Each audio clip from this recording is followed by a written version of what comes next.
Alô? Ô, minha filha, graças a Deus, não aguentava mais ficar aqui esperando, escutando musiquinha, notícia da Light. Tá, mas eu sei que você não tem culpa.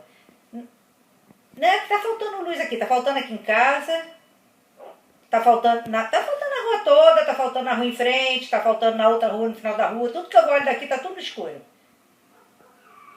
Ah, minha filha, puta que pariu, você vai me desculpar, mas você vai querer que eu ache código? Tô te dizendo que tá no escuro, minha filha, como é que eu vou achar conta de luz?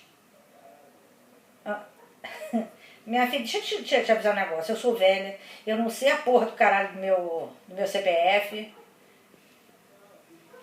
Tá, eu sei que tá gravando, minha filha, pode gravar o que você quiser. Eu nessa altura do campeonato, eu tô cagando e andando se tá gravando, eu tenho que falar. Pô, você quer que eu faça o quê? Que eu vou... Protocolo, minha filha? Eu acho que você é surda, minha filha. Você é surda? Eu não tô achando... Olha, eu não tô achando nem a porra do meu vibrador se eu quiser tocar uma siririca agora. E você tá querendo que eu ache uma caneta pra anotar a merda do protocolo, minha filha? Não, não precisa mais... quer saber de uma coisa? Não precisa mais porra nenhuma não, tá? Tá? Eu espero alguém que saiba tudo isso de cor, esse monte de informação inútil pra te dar, não vou comprar nada. Parece até que eu tô querendo comprar alguma coisa. Vai ver o nome da minha parteira também. Ah, vai se fuder, minha filha. Desculpa, você não tem culpa. Tá. Porra, a mulher quer que eu saiba.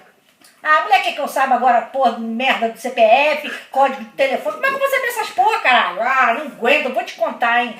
Não é possível, não é possível. Para com essa porra aí também, tá gravando, gracinha. Vai botar no Facebook.